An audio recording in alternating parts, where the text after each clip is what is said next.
Oi, gente, como eu prometi, hoje eu trago a doutora Rafaela, que trabalha como advogada lá em Portugal e vai explicar para a gente um pouquinho mais sobre os procedimentos e trâmites para ser advogado em Portugal. Rafaela é especialista, vai trazer nossas informações de primeira mão, viveu esse processo, assessora milhões de pessoas em Portugal e eu tenho certeza que vai ser ótima a experiência dela compartilhada com a gente. Rafaela, muito obrigada por aceitar esse convite, obrigada pelo seu tempo, por compartilhar com a gente o seu conhecimento e bem-vinda ao canal. Muito obrigada, Amanda. Eu fiquei muito feliz com o convite também. Eu acho que é uma oportunidade que a gente vai ter para interagir, trocar ideias, né? Eu também estou super curiosa sobre algumas coisas relativas à Espanha, então eu acho que vai valer bem a pena essa troca e eu espero que eu possa ajudar aí todo mundo. Com certeza.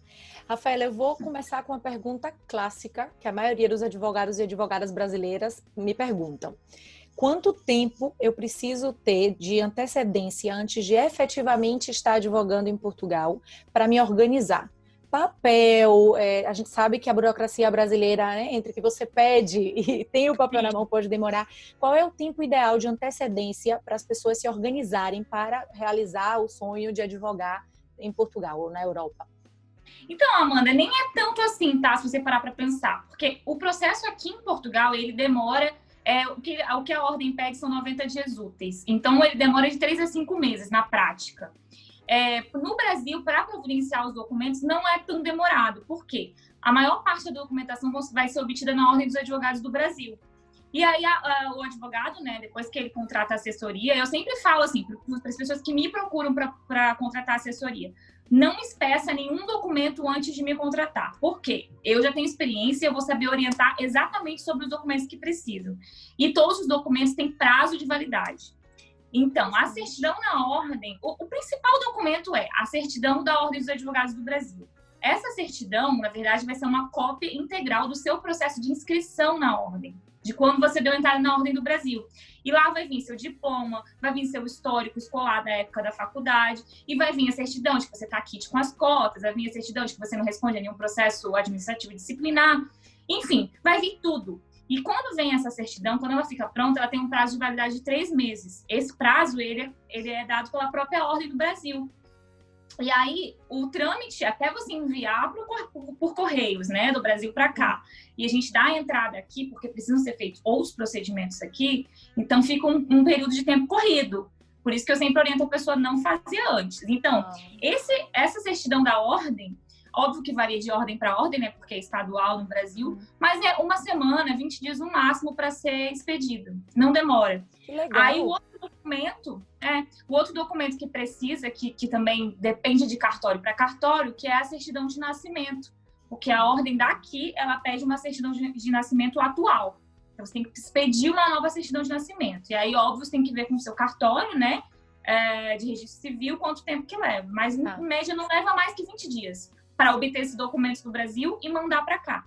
E uma vez que esses documentos chegam para você em Portugal, o tempo mais ou menos entre dar a entrada e sair o resultado vai ser 5, 6 meses.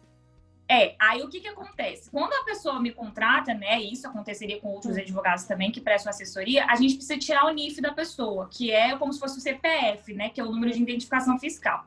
Porque o NIF, ele é necessário para preencher todos os requerimentos que a ordem daqui pede. A gente tem que preencher vários requerimentos. Então, o que eu faço geralmente? A pessoa me contrata, enquanto ela vai pedir as certidões no Brasil, eu já vou tirar o NIF dela aqui. Ah, ótimo. Quando fica pronto um, fica pronto o outro, a gente preenche as declarações e aí a pessoa, enquanto ela tá me mandando os documentos do Brasil para cá, eu vou também expedir o atestado de registro criminal dela aqui em Portugal, que também é outro requisito da ordem.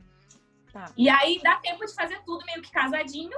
E aí a gente já dá a entrada na ordem aqui, aí depois só aguardar o prazo mesmo, que é desse de 3 a 5 meses. É uma média de 5 meses mesmo, é o que eu falo, assim, que é certo, né, que vai sair. Então, poderíamos dizer que mais ou menos em 6 meses o processo estaria concluído, entre começar o procedimento no Brasil e terminar aí. Poxa, sim. Que bacana, legal. Quais são mais ou menos os documentos que a pessoa... Não vou pedir que você faça uma lista completa aqui de jeito nenhum. Mas, basicamente, os documentos que eles precisam. Primeiro, esse processo completo da OAB. Da ordem. O que mais? Precisa da certidão de nascimento? 2 certidões de nascimento. São 2 certidões de nascimento que eles pedem para você emitir. O que eu faço para os meus clientes aqui eu peço, mas isso é com relação à ordem de Lisboa, tá? Sim. Que aí cada seccional daqui também, enfim, eu trabalho igual com a de Lisboa. Aqui. A de Lisboa, eles aceitam que eu reconheça uma das cópias. Então, eu peço uma cópia apostilada, a outra eu faço um reconhecimento aqui. Porque aqui em Portugal, é outra coisa muito legal, eu não sei como que é aí na Espanha, aqui em Portugal o advogado ele pode praticar ato notarial. Que legal. Então, eu mesma posso fazer o reconhecimento do documento, da cópia do documento. E aí a pessoa já economiza aí um dinheirinho, né? Legal. Aqui não. Aqui você precisa ir na notaria ou em uma repartição pública. Por exemplo, as universidades estão autorizadas a fazer cópia autenticada, entendi. Mas o advogado não. Aqui eu acho muito legal isso, porque isso me poupa um tempo. Por exemplo, quando eu vou abrir, nada a ver o assunto, mas quando eu vou abrir empresa, a gente precisa reconhecer várias coisas. Eu consigo reconhecer eu mesma tudo. Legal. Poxa, bem interessante mesmo. E esses documentos que eles vão retirar em Portugal, ou perdão, no Brasil, eles precisam da apostila diária? Preciso de apostilamento, sim. Todos, né? Aí, no caso, ou, por exemplo, quando eu faço, né, aí tem que ver com o advogado que a pessoa for contratar para fazer. Quando eu faço, eu peço uma certidão de nascimento apostilada, a outra eu vou lá e reconheço. E a cópia do processo da ordem, apostilado. Basicamente, esses são os documentos principais. O restante é mais cópia da OAB, comprovante de... Que você tem em casa, né? Não é nada muito, não. Os principais são esses documentos mesmo. Você me comentou... Aí... Diga. Pode falar. Você me comentou que precisa... É isso que eu ia perguntar agora. O registro criminal de Portugal precisa também do Brasil? Do Brasil também. Do Brasil também. Isso. Tá. É interessante, né? Porque realmente não adianta nada não ter nenhum antecedente em Portugal se você tem um antecedente no Brasil. Isso. Lógico. Na verdade, precisa do Brasil, de Portugal, e se você tiver morado em outro país por mais de um ano também. Certo. Tá. Pode acontecer, né? Alguém que passou um ano... Sim. Muitos brasileiros passam um ano na Irlanda como um ano sabático. Eu mesma morei 2 anos na Irlanda, então... Ótimo, perfeito. Quanto custa o procedimento, mais ou menos uma média de custo desse procedimento, considerando taxa que você teria que pagar para a OAB, taxa da OA, custo talvez com o próprio apostilamento, né, que varia de estado para estado?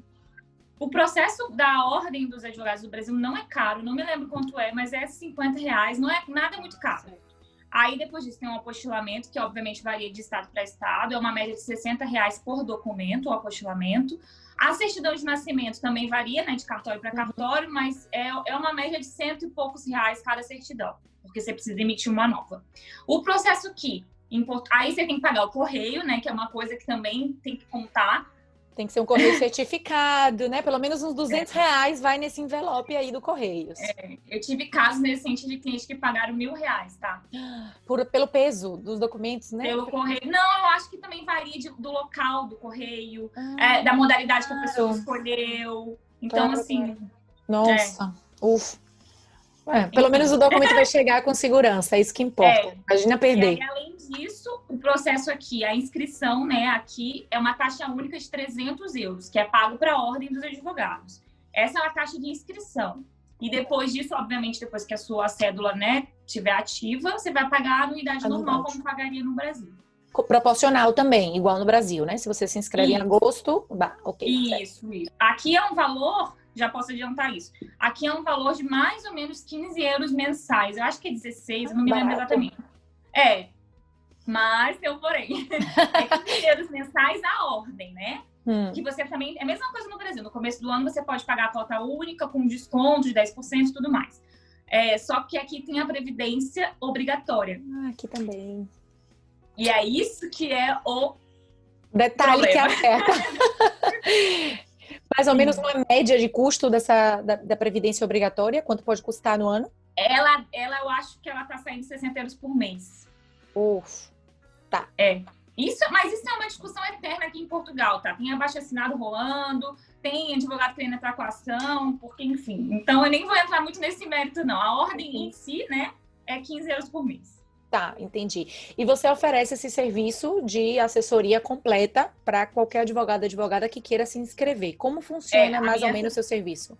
A minha assessoria aqui é completa. Tanto a orientação quanto os documentos do Brasil, né, quanto a expedição. Recebo os documentos aqui no escritório e aí eu dou entrada aqui fisicamente. Então, a pessoa não precisa estar presente. Isso que é legal também. Então, o advogado que está planejando migrar, por exemplo, e eu sempre falo isso no meu canal, né, sobre a questão do planejamento migratório.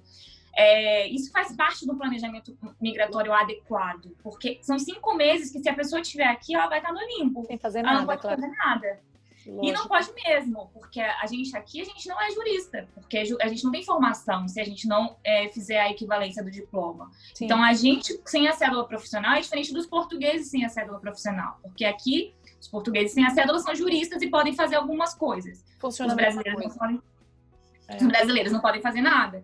Então, a cédula é muito importante para o brasileiro.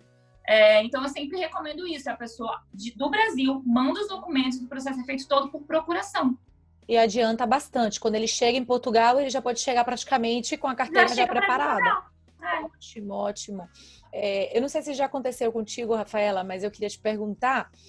Muitas vezes eu recebo mensagem de colegas que estão trabalhando já, conseguiram passar por esse procedimento e estão já trabalhando e decidem trabalhar basicamente também fazendo a mesma coisa, né? Assessorando, fazendo consulta, sem a parte do contencioso muitas vezes. Uhum. E esses colegas, eles começam a trabalhar e acham que no começo a gente não precisa nem cobrar por ajudar. E assim, eu fico muito chateada quando eu vejo o advogado querendo ajudar, porque a gente não ajuda, a gente trabalha. É o nosso ganha-pão, é como a gente traz dinheiro para casa. Então, assim, eu sei que os honorários no Brasil, as pessoas estão acostumadas a pagar só cota litis, né? Quando ganha, eu pago. Quando vem... Não estão acostumados a pagar consulta, a pagar assessoria, a pagar previamente por um trabalho desenvolvido. Eu queria saber qual é a sua posição, assim, pessoal, em relação ao próprio profissional que não entende a necessidade da gente cobrar por consulta, por assessoria, por esse trabalho prévio a qualquer trabalho contencioso. Isso é muito legal, porque, por exemplo, como eu morei na Irlanda antes, 2 anos, eu não trabalhava no meio jurídico lá, mas eu, obviamente, pesquisava, procurava saber como funcionava. E eu sabia lá que todo mundo, a fama lá, né, que advogado lá é muito caro, que para você sentar na mesa dele é 150 euros. Nossa. E as pessoas acabavam assim, né, os imigrantes de maneira geral, não tem como, porque você imagina, pra você tirar uma dúvida, 150 euros. E aí eu falei, gente, mas não é tirar uma dúvida, é uma consulta jurídica. E uma consulta jurídica é um trabalho que tem que ser remunerado. E aí eu gosto sempre de fazer o paralelo com os médicos. Porque para o médico fica muito claro, você não vai sentar na mesa do médico para tirar uma dúvida sem pagar. É a consulta, aquilo é o trabalho dele. Lógico. Por que com o advogado não é assim? Por que com o advogado as pessoas não percebem que a gente gasta tempo, a gente gasta a nossa energia, é o nosso conhecimento que está ali, né? Lógico. Então tem que ser remunerado. Eu falei outro dia com um cliente sobre um melasma. Eu tô com um melasma aqui. Aí eu pensei, vou ligar pro médico, pra médica, e vou dizer, doutora, eu tô com umas manchinhas, eu não sei o que é. Você pode me dizer o que é e passar um remédio? Ela vai me dizer, não. Você tem que pagar a consulta pra eu ver. Exato. Eu dou muito esse exemplo também. Esses dias, eu até contei isso no Instagram. Aconteceu, hoje em dia não acontece tanto comigo, porque foi o que eu falo, eu acho que eu já condicionei as pessoas a me procurarem já sabendo de como eu trabalho, mas vira e mexe acontece. E aconteceu de uma pessoa, primeiro que ela me ligou no meu aniversário à noite aqui, 9 e pouca da noite, ligou, e eu geralmente não atendo, mas meu namorado atendeu sem querer, achando que era alguém para me dar parabéns, né? Lógico, seu aniversário. E aí, enfim, aí eu expliquei como era o procedimento e ela começou a me mandar muitos documentos pelo WhatsApp, assim, mandando documento. E eu nem abri os documentos. Aí eu expliquei pra ela, olha, eu tô vendo que a senhora tá querendo uma análise documental e análise documental eu só faço por meio de consulta. Ah, se você não é capaz nem de me dizer o que eu preciso, então eu não vou te contratar. Eu falei, então fica à vontade. Infelizmente, não, isso é análise de documento. Obviamente que às vezes nem tudo eu faço uma consulta prévia, por exemplo. Caso de nacionalidade, a pessoa às vezes só quer saber assim, meu bisavô é português, tem direito? Aí eu já pergunto, quem tá vivo? Quem é? É uma coisa bem rápida. Então isso eu respondo sim uma consulta. Agora, análise documental, que eu vou ter que me debruçar sobre um caso, eu vou ter que estudar o caso específico. É consulta. Eu vou gastar tempo estudando sobre isso. Então, eu acho que é isso que é a valorização profissional, né? Claro. Eu costumo, quando eu recebo um e-mail, se são perguntas assim, mais simples, eu costumo responder, mas eu deixo bem claro, essa primeira resposta foi gratuita. Não me siga mandando, porque eu já tive pessoas que me mandavam uma pergunta aí vai, simples, né? Aí eu respondia, ele me respondia com outra, eu respondia com outra pergunta, eu falei, peraí. Fala assim, eu tenho direito? Aí você fala, tem. Aí a pessoa, então tá bom, e qual é o documento? Aí, né?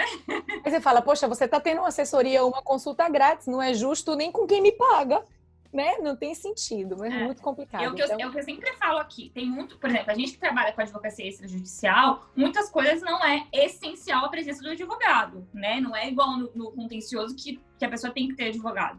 Então eu deixo muito a critério, não quero que ninguém me contrate sem querer, não. Lógico. Ai, Rafaela, entendi. Então, ótimo. Obrigada por esclarecer aí esses pontos de Portugal. E agora, eu sei que muitos clientes querem advogar na Europa e acham Exatamente. essa brecha de entrar na Europa por Portugal, porque é o único país que tem convênio com o Brasil. E aí eu recebo algumas mensagens perguntando, doutor, e aí, eu posso entrar para Portugal para ser advogado na Espanha? E aí, só um adendo, eu recebo muita mensagem também, Amanda. E aí eu realmente não tenho muita experiência sobre os outros países. O que eu sei aqui, a maioria das pessoas fazem inscrição aqui em Portugal e vão para os outros países. Mas como funciona exatamente, eu não sei. Então, você vai esclarecer para mim também. Pronto. Eu também não sei de outros países, meu âmbito realmente vai ser só Espanha. O que acontece? Com a questão da União Europeia e do Tratado Único, qualquer profissional devidamente habilitado em algum país da União Europeia tem liberdade para exercer sua profissão nos outros países. Então, um profissional devidamente inscrito na OA de Portugal tem total liberdade para se inscrever em El Colegio de Abogados de Espanha. O que acontece? Aqui na Espanha, igual que acontece em Portugal, como você comentou, cada colégio ele vai ter as suas normas. Inclusive, eles vão ter até preço de colegiação, que é a inscrição diferente. Inclusive, tem vários comentários falando, às vezes o advogado ele se inscreve em um colégio diferente da onde ele vai atuar, porque é muito mais barato do que o outro colégio. Os preços eles podem variar e a variação de preços é bastante alta. E então, qual é uma média, assim?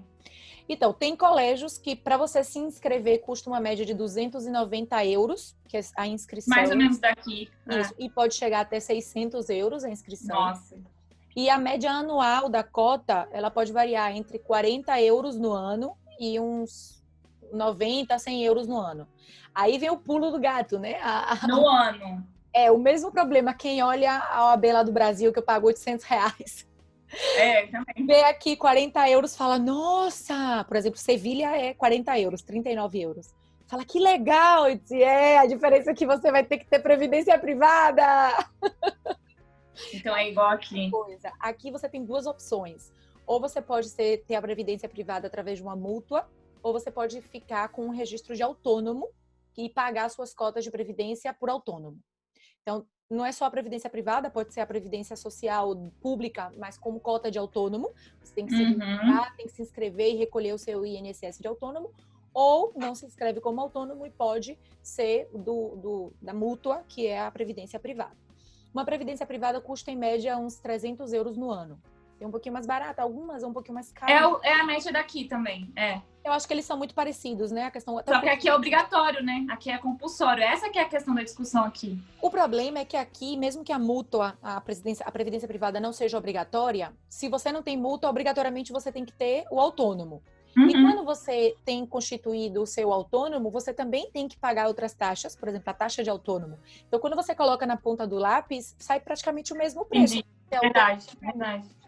É verdade. Fora que ser autônomo, você ainda soma outras coisas, né? Cada vez que você emite fatura, você tem que pagar o IVA. Então, eu não sei, no final, financeiramente sai praticamente a mesma coisa. Não tem muita diferença. E é obrigatório, um ou outro, você tem que escolher. Na hora que você se inscreve. Ainda tem que ser isso, no momento, né? Depois, não. A única opção de você não pagar a mútua ou se inscrever como autônomo é você se colegiar, você se inscrever na ordem sem ser exercente. Então, me inscrevo, mas não vou exercer advocacia.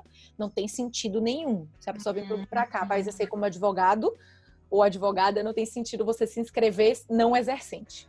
Mas, enfim, existe essa opção. Sim.